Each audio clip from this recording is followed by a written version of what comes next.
അല്ല, ഇതൊക്കെ ചെയ്തത് അവസാനം ഉണ്ടാക്കി വരുന്ന ഫുഡിന്റെ അവസ്ഥ എന്തായിരിക്കും?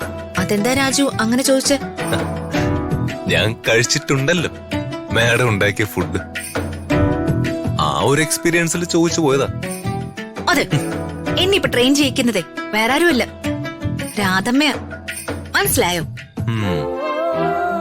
അതായത് നിങ്ങൾ 3 പേരെയും വളർത്തി വലുതാക്കിയ രാധമ്മ. 3 പേർക്കും 3 രീതികളായിരുന്നിരിക്കും. ഞാനൊരു ഉദാഹരണത്തിന് പറയാം. ഒരാൾക്ക് എരിവുണ്ടെങ്കിൽ കഴിക്കാൻ പ്രയാസം, ഒരാൾക്ക് എരിവില്ലെങ്കിൽ കഴിക്കാൻ പ്രയാസം, ഒരാൾക്ക് എരിവുണ്ടെങ്കിലും ഇല്ലെങ്കിലും കുഴപ്പമില്ല, പക്ഷെ ഉപ്പും പുളിയും നന്നായിട്ടുണ്ടാവണം. ഇങ്ങനെയുള്ള സിറ്റുവേഷനില് 3 പേരെയും ആ അമ്മയ്ക്ക് കഴിപ്പിക്കാൻ വേണം. അങ്ങനെയുള്ള 3 പേരുടെയും ആഗ്രഹങ്ങൾ മനസ്സിലാക്കി അതിനനുസരിച്ച് ചേരുവകൾ ചേർത്ത് ഭക്ഷണം പാചകം ചെയ്ത് വർഷങ്ങളോളം കഴിപ്പിച്ച് വളർത്തി വലുതാക്കിയ അമ്മ. ആ അമ്മയുടെ കാറ്റഗറിയിൽ പെട്ടതാ രാധമ്മ. ആ രാധമ്മയാ എന്റെ ഗുരു. രാധമ്മ എനിക്ക് ആദ്യം പറഞ്ഞു തന്നത് എന്താണെന്നറിയോ? എന്താ? കഴിക്കുന്ന ആളിന്റെ മനസ്സറിഞ്ഞു വേണം ഭക്ഷണം ഉണ്ടാക്കാനെന്ന്, എന്നാലേ അതിന് സ്വാദുണ്ടാകൂന്ന്. ഇങ്ങനെ പറഞ്ഞു തരുന്ന ഒരു ഗുരു ഉള്ളപ്പോ ഞാൻ മോശമാകുമെന്ന് രാജു കരുതുന്നുണ്ടോ? എന്റെ അമ്മയുടെ കുക്കിങ്ങിനെ പറ്റി എനിക്ക് സംശയമൊന്നുമില്ല. ഇങ്ങെന്തിനാ സംശയം? ഞാൻ ജയിക്കുമോ ഇല്ലയോന്നാണോ? അതെ മാഡം, അതെനിക്ക് സംശയമുണ്ട്. ടെൻഷനും കൂടിയിരിക്കുക. Raju, be confident. ഋതിക എന്ന എനിക്ക് ജീവിതത്തില് ഒരുപാട് പ്രതിസന്ധികൾ വന്നിട്ടുണ്ട്. അതില് നല്ലൊരു ശതമാനവും ഞാൻ തരണം ചെയ്തിട്ടുമുണ്ട്. പിന്നെ ചില അബദ്ധങ്ങളും പറ്റിയിട്ടുണ്ട്. പക്ഷെ രാജു, ഈ കോമ്പറ്റീഷനിൽ ഞാൻ ജയിച്ചിരിക്കും. അതിന്റെ വാശിയാണ്. രാജു നോക്കിക്കോ. ഋതിക മാഡം, വർമ്മ സാറിന് ഈ നാട്ടിലെ ഒരു ഇമേജ് ഉള്ളതാ, അത് കളയരുത്. രാജു, ഇത് കോൺഫിഡൻസ് കളയല്ലേ? ഇല്ല മാഡം. ആണോ? ഒരുപാട് സമയം എടുക്കോ?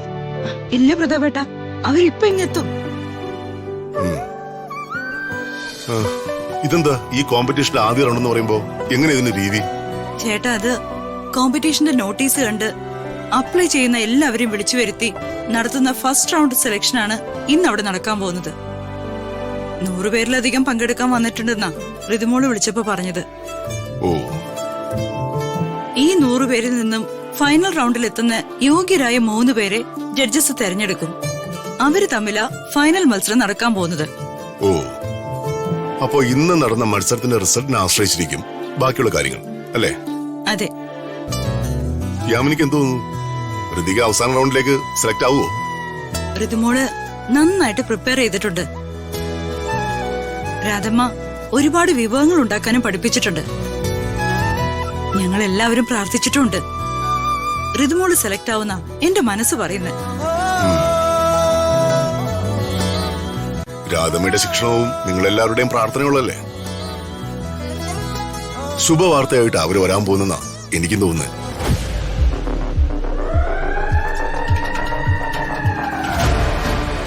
സമയം വൈകുന്നല്ലോ, അവര് വരാൻ താമസിക്കുമോ?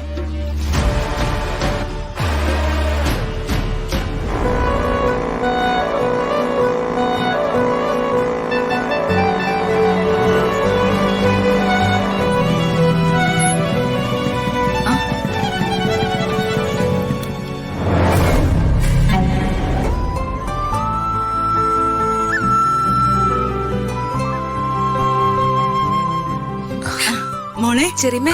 രാജു, ശരി സാറേ. മോളെ, റിസൾട്ട് എന്തായി? ഞാൻ വിളിച്ചിട്ടെന്താ ഫോൺ എടുക്കാത്തെ? നേരിട്ട് കണ്ട് ചെറിയമ്മയോട് പറയണമെന്ന് ഓർത്തിട്ടല്ലേ ഞാൻ കോൾ എടുക്കാത്തെ. എന്തായി മോളെ, സെലക്ട് ആയോ? ധൃതി വെക്കല്ലേ, ഞാൻ പറയാം.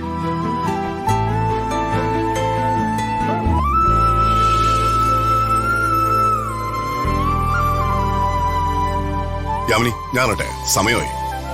പ്രതാപേട്ട, ഒരു മിനിറ്റ്. ഋതുമോളെ, ചേട്ടൻ പോകുന്നതിന് മുമ്പ് റിസൾട്ട് എന്തായെന്ന് ചേട്ടനോട് പറ.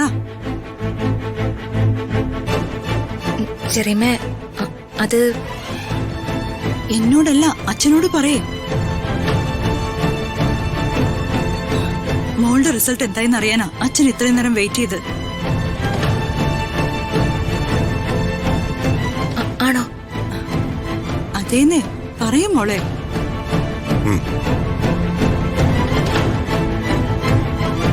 ഫൈനൽ റൗണ്ടിലേക്ക് മത്സരിക്കാൻ 100ഓളം പേരുണ്ടായിരുന്നു.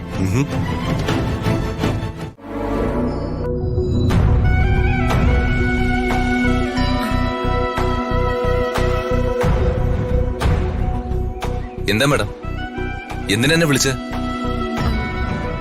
ഞാൻ പറഞ്ഞത് എന്തായി രാജു?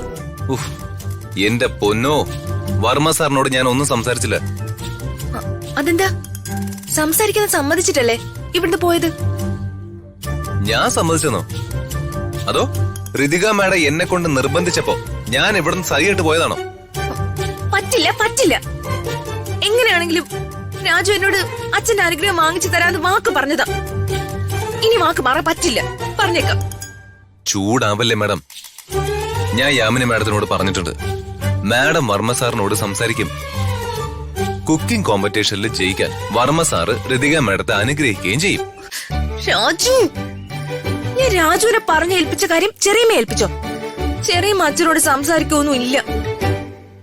ചെറിയമ്മ മിക്കവാറും അത് ചെറിയച്ഛനെ ഏൽപ്പിച്ചു കാണും. പോ രാജു.